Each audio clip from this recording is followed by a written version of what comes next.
como diagnóstico general de la situación del mundo, podemos ver que hoy en día estamos viviendo un acelerado problema de extinción de biodiversidad y de degradación de sistemas ecológicos. 80% del planeta tiene problemas de erosión de suelos.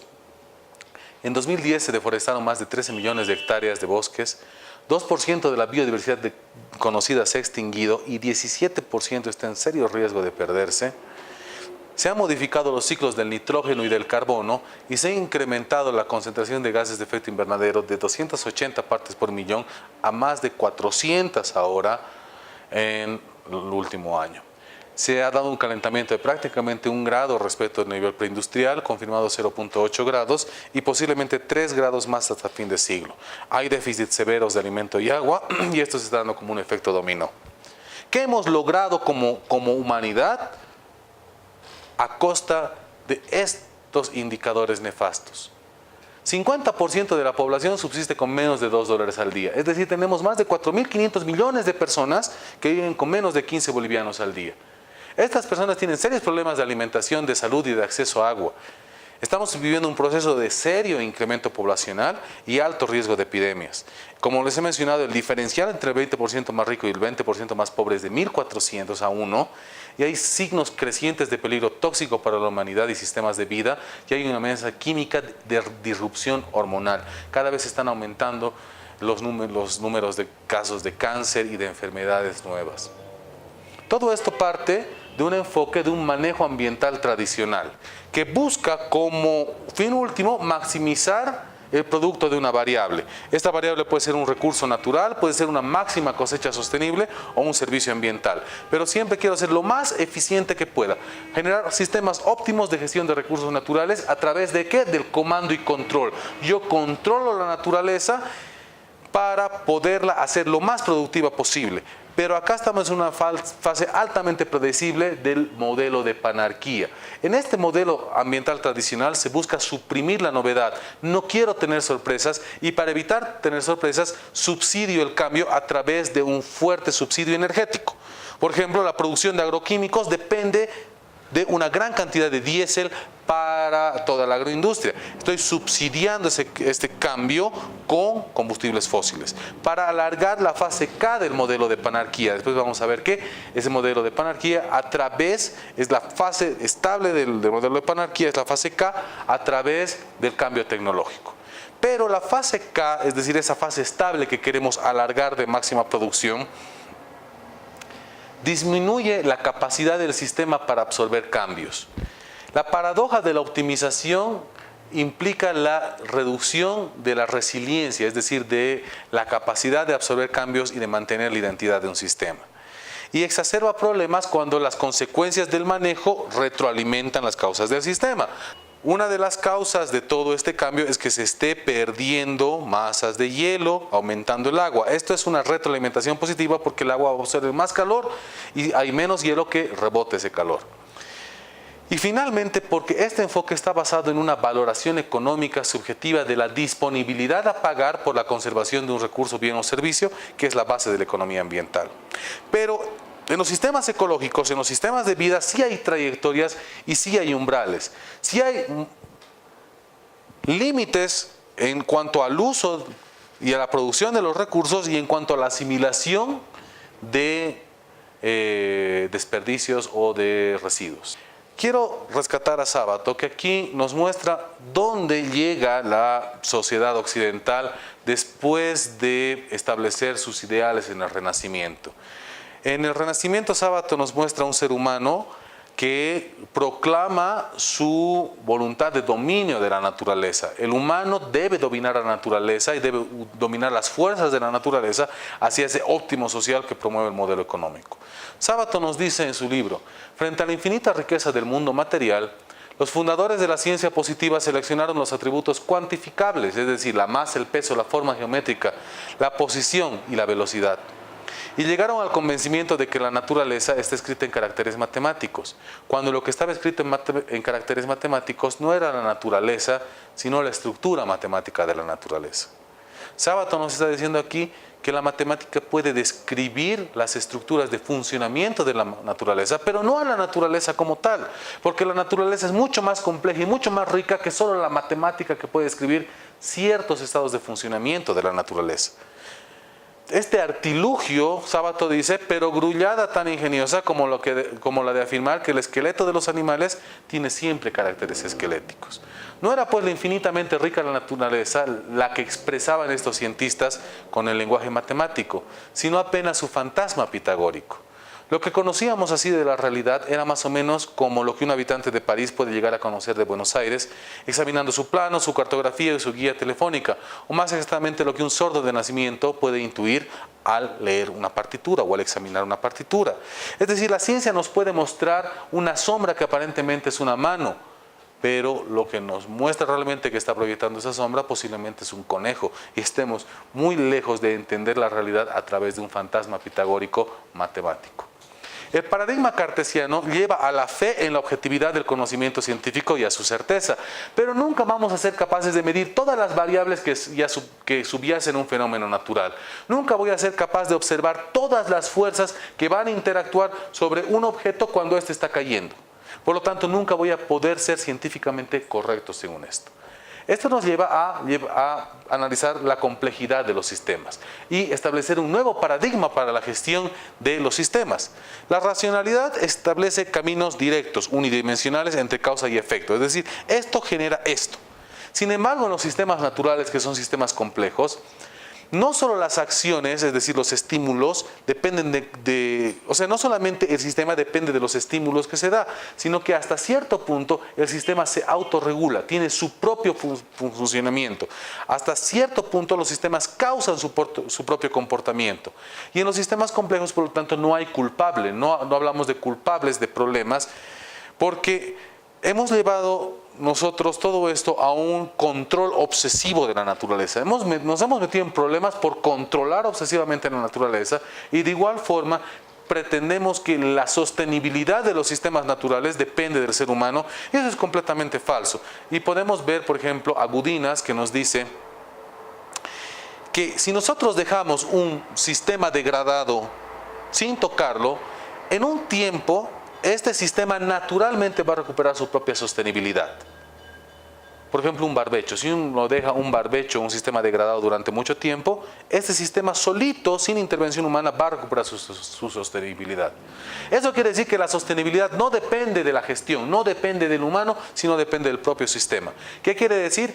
Que en la gestión nosotros debemos darle al sistema las condiciones para poder hacer su trabajo. Poder darle las condiciones para mantener esos equilibrios. Los límites, por lo tanto, no están en los recursos, sino en el funcionamiento del sistema. Nuestro enfoque de gestión debe estar orientado a garantizar que ese sistema funcione. Por lo tanto, los gestores, en este caso, no solucionamos problemas, sino gestionamos o manejamos situaciones complejas. Por ejemplo, la guerra contra el terrorismo va a tener efectos complejos sobre la deforestación. ¿Cómo? La guerra contra el terrorismo aumenta la demanda de petróleo. La guerra demanda hartísimo petróleo. Y como un sustituto alternativo del petróleo tenemos a los agrocombustibles, es decir, destinar grandes extensiones de tierra a producir cultivos que me vayan a producir biodiesel o bioetanol para producción de energía y reemplazo parcial del petróleo. Esta producción de agrocombustibles va a competir con los alimentos. Al ser más rentables los agrocombustibles, la gente va a preferir producir agrocombustibles y no alimentos, lo que va a incrementar los precios de los alimentos, va a incrementar la deforestación para producir guerra y por lo tanto va a exacerbar la crisis alimentaria. Esto nos lleva a cómo podemos abordar esto en incidencia de política pública.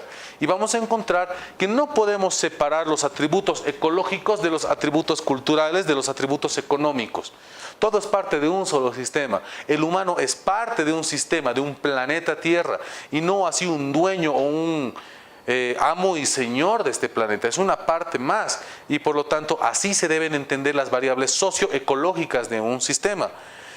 Esto nos va a permitir establecer una escala espacial y una escala temporal para abordar un sistema socioecológico y determinar cuáles son los atributos ecológicos y los atributos sociales que van a estructurar ese sistema. A estos atributos vamos a conocerlos como variables estructurantes y estas pueden ser lentas o pueden ser rápidas.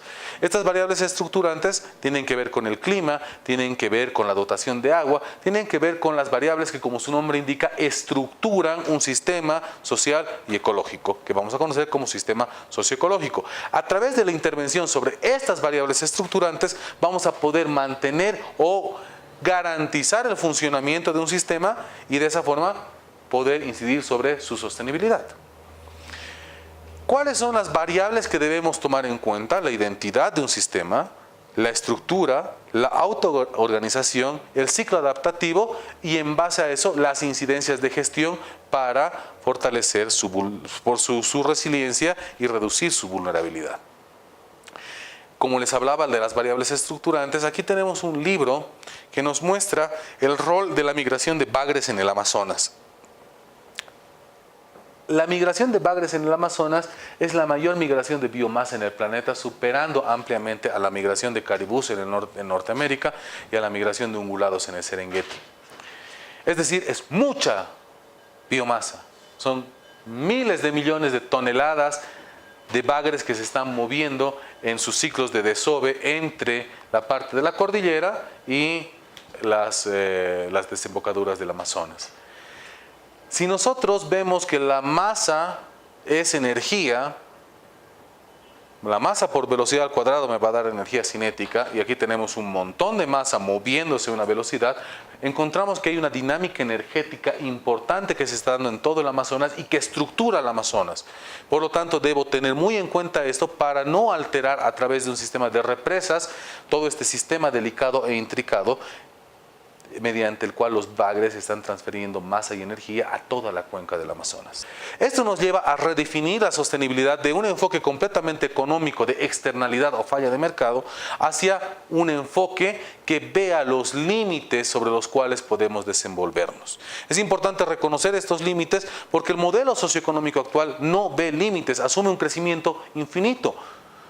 Las sociedades no han establecido un límite para el crecimiento siempre se tiene que dar dando.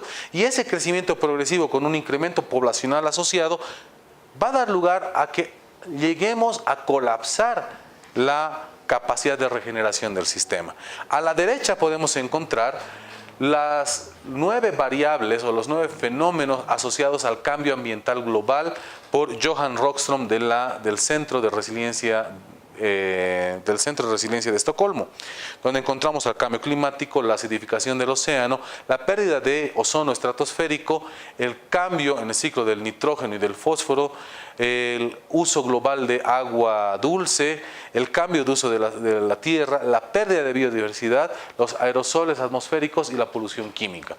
Podemos ver que estamos muy por encima del límite en pérdida de biodiversidad y en remoción de nitrógeno de la atmósfera, y también estamos por encima del límite seguro ya en cambio climático. Ahora vamos a acercarnos a ver qué es ese límite seguro. El enfoque que propone el IPCC y la mayor parte de los científicos que han venido abordando esto es articular el cambio climático con los fenómenos extremos. Y ahí es donde nosotros articulamos la Convención Marco de Cambio Climático con el marco de acción de Hyogo para reducción de desastres naturales. Articulamos estos dos enfoques porque no sería lógico gastar recursos por un lado en gestión de riesgo de desastre y por otro lado en adaptación al cambio climático. Debemos generar un enfoque articulado de estos dos que evalúe las relaciones y las implicancias entre la sociedad, el modelo socioeconómico y la interacción de factores climáticos, ambientales y humanos que puedan traducirse en impactos y desastres u opciones para la gestión. El cambio climático me puede representar a mí serias amenazas, pero el contemplar cuáles pueden ser los efectos y anticiparme a ellos me puede generar también importantes oportunidades de gestión para minimizar la incidencia de estos efectos. La gestión de riesgo de desastre y la adaptación al cambio climático deberían articularse en una visión estratégica que articule metodologías, conceptos y actividades orientados a integrar la gestión del riesgo y la adaptación al cambio climático dentro de los procesos de planificación y de diseño de políticas públicas. ¿Cómo el Estado va a reaccionar ante estos potenciales efectos de cambio climático? Fortalecer mis fuentes de dotación de agua, fortalecer mis sistemas de producción de alimentos, generar mejores sistemas de tratamiento de aguas residuales para descontaminar esa agua que estoy contaminando, fortalecer los sistemas de alerta temprana, es decir, hay una serie de acciones que se pueden hacer para reducir el factor de riesgo interno. ¿Qué es un factor de riesgo? El riesgo está constituido por un factor externo y un factor interno. El factor externo es la amenaza, en este caso es el cambio climático. La amenaza va a ser un factor poco controlable por nosotros como gestores. El otro componente del riesgo es el factor interno y ese tiene que ver con la vulnerabilidad del sistema o la vulnerabilidad del individuo a la amenaza. Puede haber una amenaza muy grande, pero puede haber una vulnerabilidad mínima a esa amenaza, es decir, que el individuo o el sistema esté muy bien preparado para recibir eso. Y eso se llama resiliencia.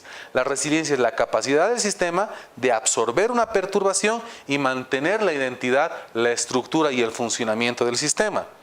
Pero si un sistema es vulnerable a la amenaza, se va a ver potencialmente en riesgo de transformación o de colapso. Acá en esta gráfica de los conceptos centrales del enfoque vamos a encontrar a la izquierda la amenaza, que es el clima, la variabilidad natural y el cambio climático humano, y a la derecha la variable de riesgo interna, que tiene que ver con la vulnerabilidad y con la exposición. Si yo reduzco la vulnerabilidad y la exposición a través del fomento de la resiliencia, voy a poder minimizar la incidencia de la amenaza respecto al sistema.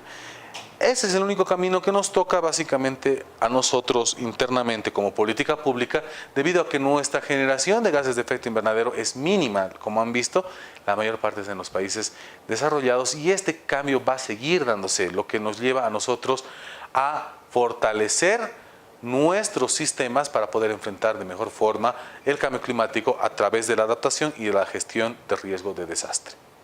La gestión de riesgo de desastre establece la relación entre cambio climático y los fenómenos climáticos extremos, los impactos y las estrategias que debemos abordar para enfrentar estos riesgos. Es un elemento para la toma de decisiones en un marco de incertidumbres. Los modelos no nos dicen qué va a suceder, nos dicen qué va a suceder más probablemente.